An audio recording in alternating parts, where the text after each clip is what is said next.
You may have noticed that suspiciously, after Notre Dame lost in a fashion that was embarrassing and dramatic, and Ryan Day at the end of it decided to go after an 86-year-old man for possibly not questioning or sort of questioning, maybe not actually questioning the grit of Ohio State. And you cannot question a football team's grit without offending the leader of Triumph, Ryan Day, and he got very emotional afterward. But the game was embarrassing because of how it ended for Mike Ryan, who enjoyed the echoes of seeing Al Golden without a tie being the defensive coordinator, and a couple of times sending out 10 men on the field when they could have used about 10 more than that in the situation.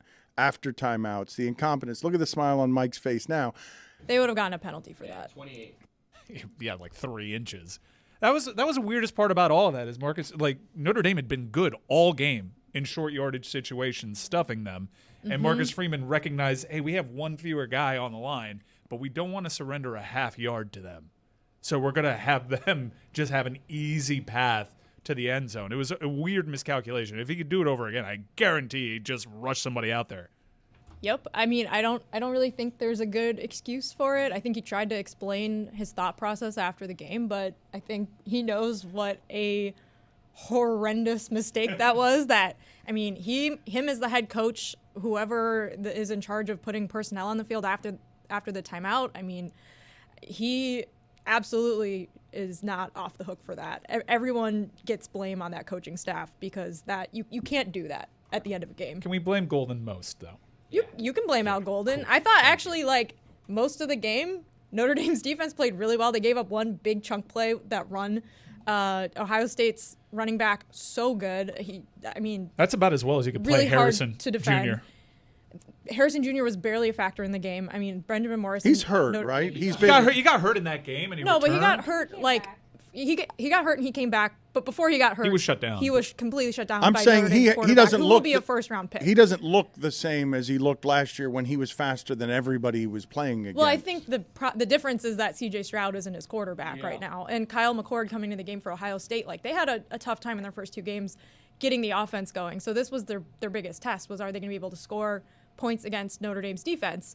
And they really weren't for most of the game, and I think that's where Notre Dame's offensive game plan, which felt very conservative to me, kind of backfired, because I think if you call a conservative game plan and you keep it close, you risk losing it close. Why did they have that game plan, Jess? Because they got Sam Hartman, which is a gem of a transfer portal landing, and he came in, highly touted. He's won games with his arms and not playing conservative offenses, and they decided to make him a game manager there. He's been very good for them all season long. It was just bizarre. I thought that it was definitely my biggest takeaway from the game, and it came down to the last play, and I think the last play gets all of the criticism because of how they mismanaged personnel. But the last drive, but I think the first half 19. of the game, when Notre Dame was not able to score after having 2 drives that ended up in Ohio State territory, the first one, they went for it on 4th down, they called it a first down, and then they reviewed it and overturned it. Fine. Okay, that happens. The second one, they missed a long field goal.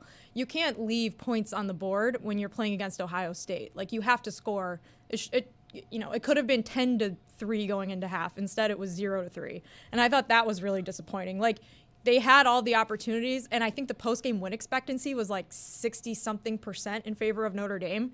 They were the better passing team. They were the better running team. They were the more efficient team. But they played it close, and they lost close. They weren't able to contain on the Ohio State's final drive. They weren't able to get a first down when they had the ball with 4.5 minutes to go, and they just needed to chew clock and get another first down and put the game on ice. And the last 2 drives, both Notre Dame's drive and Ohio State's drive, were everything went wrong if you're a Notre Dame fan, but everything went right if you're an Ohio State fan. Ohio State put tons of pressure on Notre Dame's offense. They were able to get the ball back. And then Kyle McCord, a quarterback who's never played in a game like this before, was able to effectively manage a comeback drive, and I think that he should get tons of credit for that. But Notre Dame also, like, they blew it, and I think they are feeling that. I saw Players, coaches, all completely devastated by this because this was their game. They have to two win, guys. Just look at this image. They have two guys on. They have two guys on one side. They have 10 guys, and they decided to do what Golden did against Georgia Tech in the triple option goal line, where they're behind the goal line. They're just conceding this touchdown. What is this? They blew it. I am telling you right now. There's indefensible play calling. I think the 3rd and 19. I mean, that was the game. I'm happy that we're getting to like a meat and potatoes college football segment on Thursday to recap in the previous one, because there's a lot of stuff that made me laugh over the college football weekend that we haven't been able to do. Promos during the NFL games that still refer to USC Colorado as the biggest game of the year after Colorado lost by 35 plus points. That was funny. Lane Kiffin calling out Alabama saying, no, their defensive coordinator, they've replaced him. It's a different guy calling plays. And then laying an absolute egg on the road, once again losing to Nick Saban. Another observation that I have for the college football weekend was, do you think Mario Cristobal knew it was his birthday? He's a crazy person. There's no way he knew. He doesn't have birthday. time for joy and candles and anything non-football related joy of any kind. I know how he spent his birthday. He hopped on a bird and recruited. Temple? he recruited cross country. The guy's a maniac about this. It all comes back to Cristobal with Mike. The thing that I wanted to examine with the group as it relates to college football and just the pain and misery that others get to enjoy when your team loses and there's a suffering. Earlier in the show, we were talking about how many people have gathered here the last couple of days because they're enjoying our show being loud, wrong, and being able to laugh at our show. The question I wanted to ask you, because Mike went to sleep on Saturday, true hater, hugely happy because Deion Sanders lost, but also because all of the teams in the shipping container lost. UCF, Iowa, Lucy was sad. UCF's first conference game, too, in the Big 12. Oof. I mean, Can we talk about that? Way more embarrassing than what I did. So embarrassing. I enjoy how funny Iowa is. I enjoy, I root for Iowa to do what they just did. And I'm sorry that also equals your suffering, but come on. I don't think you're sorry. He scored 0 points. My point crawling right back into his ass.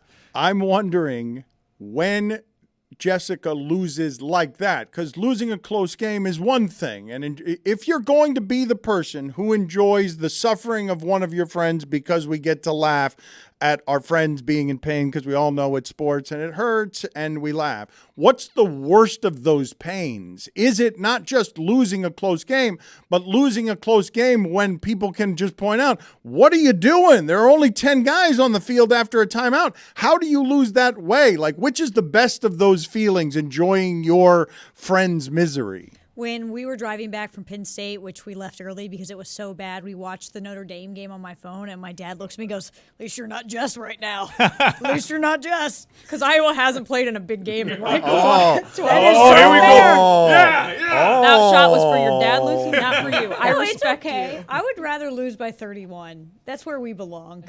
I understand where we are. It's let Penn State have 97 plays to our 33. I was rooting hard for Iowa over the weekend because if I had Al Golden and Manny Diaz fail in the same weekend, it would have been the only way it could have gotten better. Which is the worst pain, though? If I gave you your optimal thing, Mike, because you went to sleep happy because the reason you were happy is because Deion lost. I guarantee you the thing that made me happiest was Al Golden messing up. And it could former coach failing. It could have been Al Golden messing up for the Cincinnati Bengals. The fact that it was Notre Dame, there's an added bonus there because I don't like Notre Dame as a Miami Hurricanes fan. But it's really just I loathe Al Golden because I'm a Miami Hurricanes fan, and to have him suffer that indignity was great. That's fine. You laugh at me, I laugh at you. We're all equal here, laughing at one another in our sports pain. That's fine with me. Last year was very hard for me. My point is, though, I know. It was great for me. Are we lost all to Marshall, and I was still laughing at you. Middle Tennessee State as well? We lost to Stanford at home. Stanford. And it was still funny to laugh at you. Are we what? Because it's Middle Tennessee State. Thank you for allowing me to speak. Are we? You know what it feels like.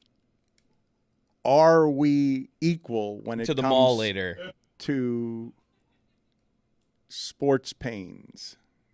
Because I don't think all the sports pains are equal. I do believe that the joy that people are getting laughing at Heat fans today is a greater joy than laughing at Lucy because she got shut out and Iowa was maximum Iowa. I don't know if it's a greater joy than looking at a team that you don't like, if it's Notre Dame, lose incompetently or lose with something that everyone can point to and be I like. would say embarrassingly. Like it's always a little embarrassing to be a Notre Dame fan. Like we all wear a little bit of shame on our shoulders, and this is just like giving people another reason just to laugh. Well, this is the one thing that I want to chew on, because when it comes to being a hater, logic seemingly goes out the window. You laugh, like the Miami Heat miss out on Damian Lillard. Huge victory for Boston Celtics fans. The logic that the Miami Heat eliminated the Boston Celtics in the Eastern Conference Finals at that point goes away, and you get to revel in the most recent victory, i.e. Lillard not going to the Heat. Yesterday was a great day to be a Celtic fan, and no one applies the logic like, well, they beat us, like who are we to laugh? Doesn't matter. That's the great thing about being a hater. Is you can laugh at a team losing in the national championship game while you have a 5-win season and don't have to be called out for being a hypocrite. Well, you get called out and then you say, I don't care. It doesn't matter. I'm still a hater. I still wake up every day. I drink my glass of Haterade and I go to work and I laugh at everyone else. And nothing that they say can get under my skin because I am driven by my hate. There's always someone else I can laugh at, even while they laugh at me. I get the best Suck of it, both Heat fans. worlds because I hate my own team very much. It doesn't. Welcome to hell. It really doesn't sound like Iowa Hawkeyes offense is the best of any worlds. It doesn't feel like it. The people who care about Iowa football only care to laugh at your lack of offense. That seems a specific kind of misery. I feel like I'm all over the place today with all my Heat takes, and I'm also all over the place with, I don't know how to feel about this Toy Story game we got coming up this weekend. It's going to be fully animated. I'm intrigued. I want to love this, but it's got to be glitchy, right? Is there live? Is there a delay? I'm confused. They're making it seem fully animated, like you said, and it's just going to be the production that is Toy Story. They have player tracking data. They're going to animate these players, and you'll get to watch the football game that's happening in London, but in Andy's bedroom with these toy figures actually being the ones that are replacing the Jags and Falcons. I have a feeling it's going to feel a little bit like MLB Game Center did back in the day, where you see just a crude animation swinging a bat. So I have a question. Who's going to be what? Right? Like, is the offensive line going to be all the little aliens? Is it going to be the toy soldiers? No, they're actually, are they all going to be like Woody? They've Are they animated all gonna be Buzz Lightyear. No, they've animated the Jags and Falcons. They're all football players. Yeah, they're all. Trevor Lawrence has long hair, and he's wearing a helmet. What if there's a horrific injury? I hadn't considered that. Like, Okay. I had not considered a toy cart coming out. Yes, yes. You have to a prayer circle, an ambulance. Yes. And Potato Head has to somberly throw to break. It's an excellent way to teach kids about football. Here are the horrors. The commentators are talking about, should we show the audience this injury? You are a genius, because I guarantee you, when someone in the pitch meeting at Disney decided, let's have some corporate synergy between ESPN, Disney, and the NFL. This is going to the be Nickelodeon great. one's really fun. Let's try to recreate that. No one has said. Someone should have absolutely stood up at the meeting and just did what Chris Cody did. What if someone dies? They're gonna cut to just B-roll of pregame. I don't know. Sid comes out and cuts their leg off. I see on my television here that Mark Cuban is on First Take, and I do a sort of word association when I see him on He Said Very Loudly during a time that Brock Osweiler and Limited Offense were running the NFL, that the NFL would stop at some point growing and being America's most popular game, and that the other sports would get to catch up because you don't get to be on top forever. And when you talk about some of these innovations to get new fans, whether it's Taylor Swift or Toy Story, I do wonder to myself, how much larger can that sport possibly get than it already is? It's the top in the top 100 most viewed things on television every year. They take like 94 of the spots, and then a couple go to the Olympics.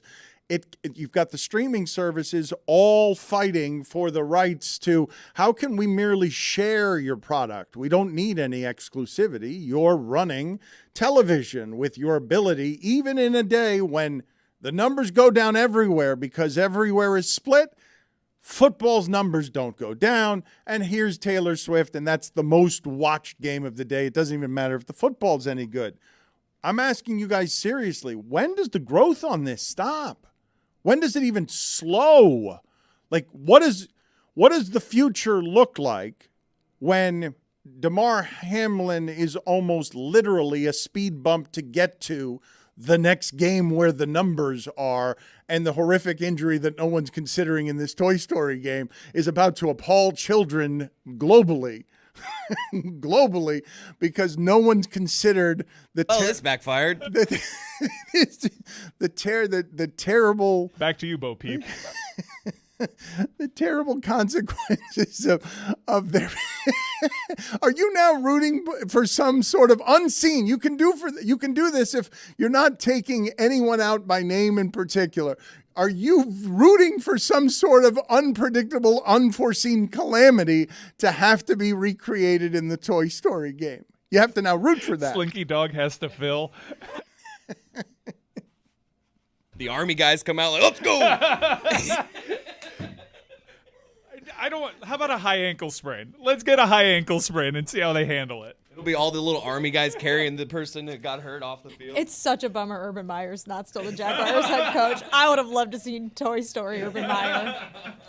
There has been no harm to the general career of Urban Meyer, correct? He gets to be on television, and I'm not gonna. I make this face every time I see him, though. Yeah, he's like he went back to Big Noon, but it's really weird, really weird seeing him out there. And I don't know if he's ever going to be the commodity in the open market. I imagine he still wants to coach, but it almost feels like those days are over. You think he will, Lucy? Yeah, I absolutely think he will. Someone will get desperate, and Texas will be like, we don't want Sark anymore. Bring us Urban. Like, that's just how it's going to happen. That good of a job? I would think he'd have to start a little crappier than that. What fan base recently was Michigan State? Michigan State wants Urban. Yeah, I think that makes more sense. That makes a ton of sense to go from Mel Tucker to Urban Meyer. Well, to Mark D'Antonio and then to Urban Meyer. There will always be the market for him. Like, I really don't But think do you think it's he'll gonna go actually away. get hired? Like, an athletic department will be like, this is a good idea. Well, Nebraska. Remember how passionately Nebraska fans were campaigning for him, and it didn't end up happening. But now, and that was right after all that stuff happened. So yeah, I think you're right, Dan. I don't think any of this stuff sticks to him. I shouldn't have said though. Shorts. I think the part that's not right is I shouldn't have said he has done no harm, because he was the most coveted free agent in coaching and had his choice. You remember having this conversation with Jimmy Johnson, because he told us he counseled Urban Meyer about this. Had his choice between, should I take at $100 million the Texas job, or should I take the Jacksonville job? And I've been arguing for a while that I think some of these college jobs are better. Jimmy Johnson says ego is the reason he had to do it professionally. He wanted to prove to himself that he could do it professionally. But what Urban Meyer proved to himself is that he couldn't do it professionally, made the choice anyway because of ego. But and I say this, I ask this question to the audience in general, wouldn't you rather have the Texas job than the Jacksonville job? If you're Urban Meyer? No, just anybody. No, I'm talking. No, because they're paying NFL coaches less. It is, and Mike Norvell, when you had him on earlier this week, referenced this, and I talked about it during the job searches as people are trying to. There's a reason why Miami's former defensive coordinator, was hired by Alabama. Alabama doesn't get the big recruits over this last year. They were in the market. People are avoiding college football because of how recruiting, NIL, the COVID year screwing everything up. You have to really sweeten the pot to get these guys over from the NFL. They don't look at it as a good life. Texas specifically, excuse me, sorry. $5. I dabbed that. there. Yeah. It was like You a- did dab. Yeah, I did. Texas specifically. Gen Z, man. There we Wow, go, you guys. You wanted us younger and smarter, Dan. You're welcome. Texas specifically is really tough because they have very insane boosters more than most schools. That's a job where expectations are a lot higher, criticism's a lot more. You're having to deal a lot more like bureaucracy. I get choosing Jacksonville over Texas specifically. The reason that I still would look at it, despite what you're saying, and say, the Texas job, if I think I'm great at leadership coaching, the Texas job gives me advantages I would not have in a salary cap sport where I can't just bring a bus filled with my own players that I want and I get with a booster base that is as strong as any in the country, right? So you're telling me that the college football job in general has too much mess for people who are controlaholics, which I certainly understand. But among the best of them remains Texas, correct? Texas, if I said to anybody out there, how are you going to be competitive consistently? They would say, just have Texas is everything. Yeah, because it's got it's this legacy program. It's got the college atmosphere, but also it's in an awesome city. So it combines the prestige of the South and the tradition of college football in the South with, this is actually a place that I can grow my brand, and I have it's in a metropolis. Like, they're so well positioned to dominate the college football landscape. Let me ask it a different way then to you guys. Lincoln Riley, when he was available, which job is more attractive to him, USC or Jacksonville? USC. College coaches are control freaks. That's why college works, because you can get away with being a control freak like that. You know, you're dealing with young kids.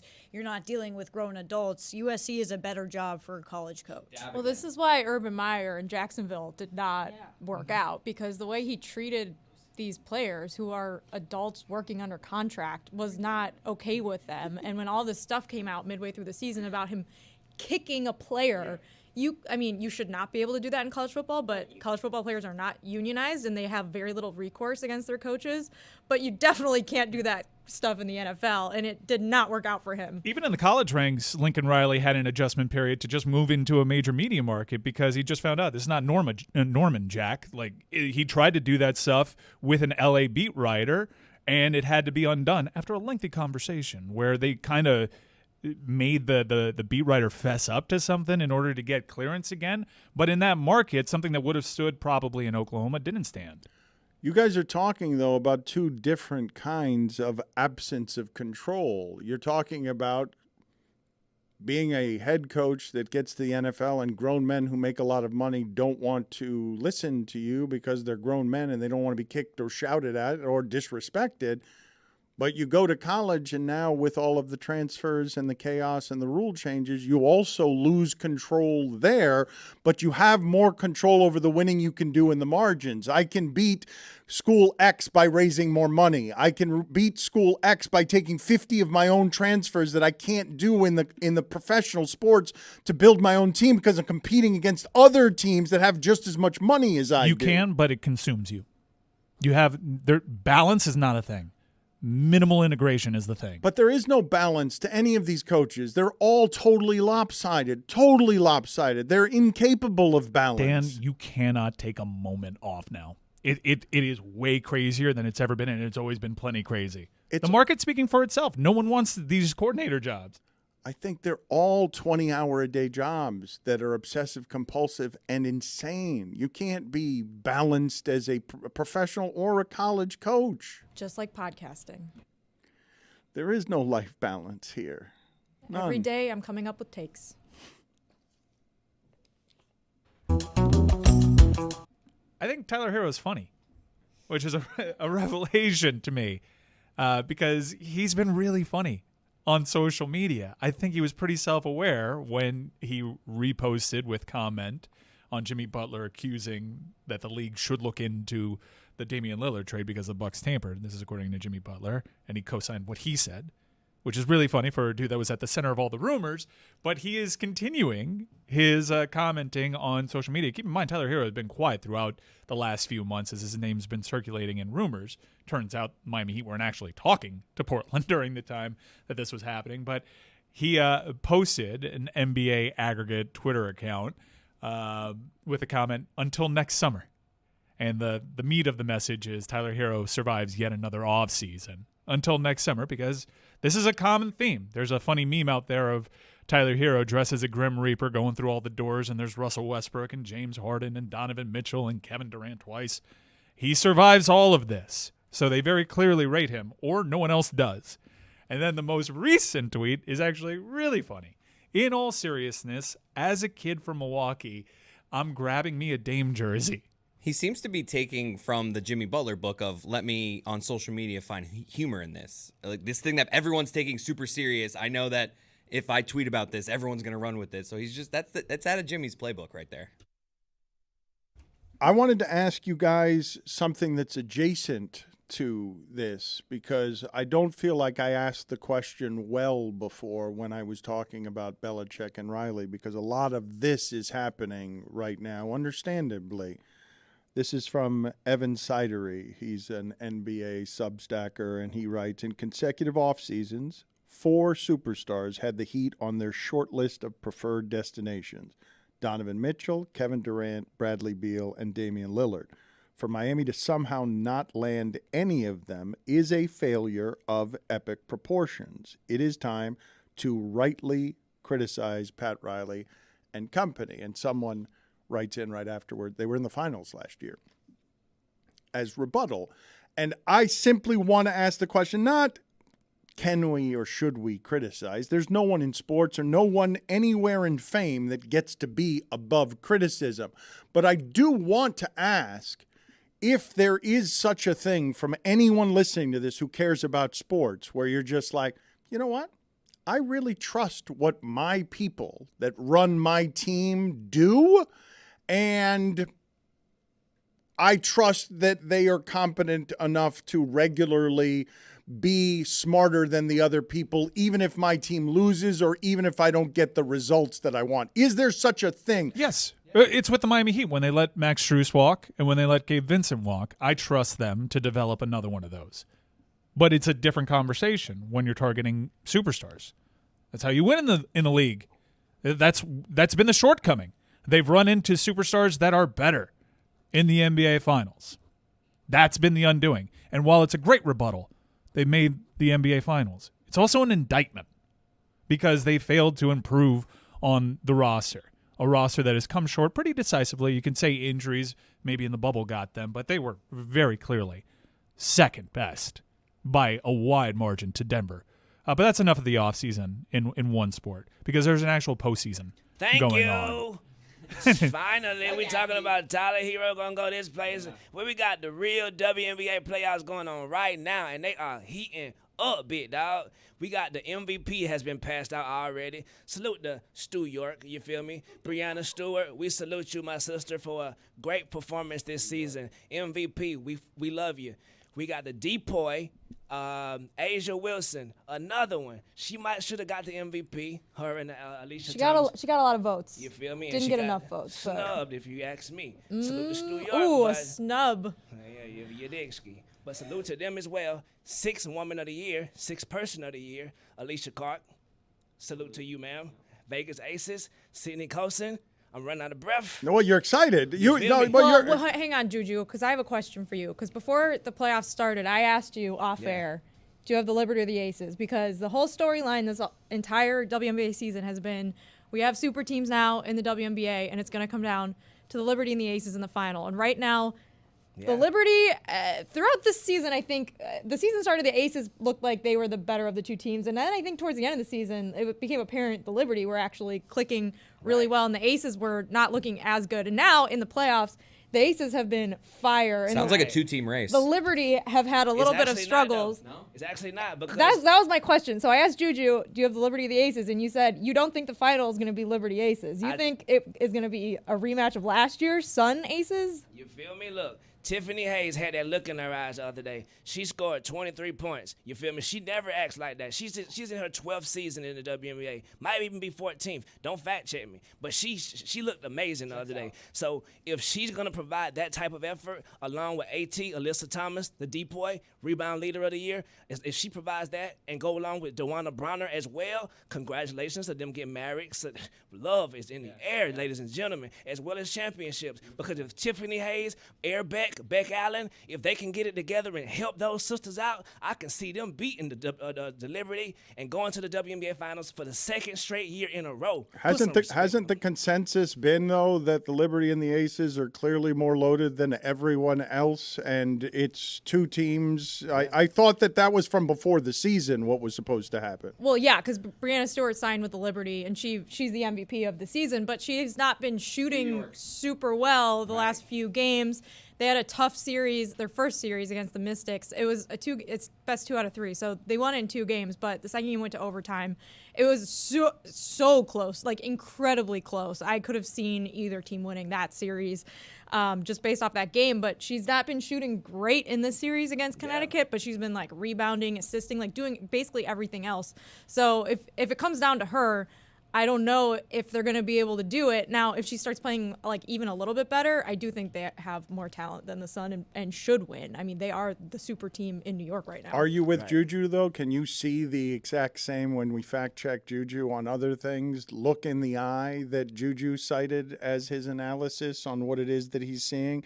A look in the eye that is different than other looks in the eyes. I believe that is not something. We've never done that test. We've talked about doing that test of showing people different eyes and just their eyes, and then asking the audience, do you see a look in the eye here? It's very easy when LeBron is scoring 48 to see a look in his eye against Boston because he scored the 48.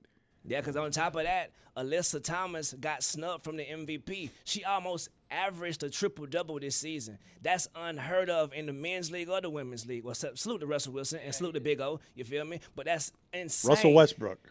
Russell Westbrook. You don't fact check me. Fact check me later. Okay. But yeah, she's been doing a phenomenal job. So I feel like that's the extra motivation the Connecticut Sun can use to get past this test, because they won game 1 without this motivation. The Liberty was lucky to get game 2. You feel me? And I will be in attendance to game 3 tomorrow night in Connecticut. You feel me? Look for me. We're going to be out there representing, because Tiffany Hayes, if she keep that look in her eyes, Connecticut, baby. Juju, would you say Natasha Cloud had that look in her eyes when they played against Liberty? Absolutely. She got I know snubbed. exactly what Juju's talking about. They left Natasha Cloud off the all-defensive first team and the second team. She is miles ahead of, oh my goodness. Look, WNBA, get it together on y'all voting. Get it together also. You shouldn't start the WNBA playoffs at 1 o'clock on Sunday when the NFL is playing. We trying to get viewers. Come on, y'all. Do yourselves a favor and do yourselves a favor. I do think that, didn't the finals game last year, it went head-to-head with the NFL, and I think it outrated the season before, but I don't remember exactly the ratings. Right, they deserve more respect than they get. But they are playing, both games are Friday night, right? Yeah, late Friday. Night. You feel me? Watch that instead of Louisville, NC State. You cannot counter-program against the NFL. One of my favorite things to do, I'm embarrassed, I'm ashamed to admit this in front of people.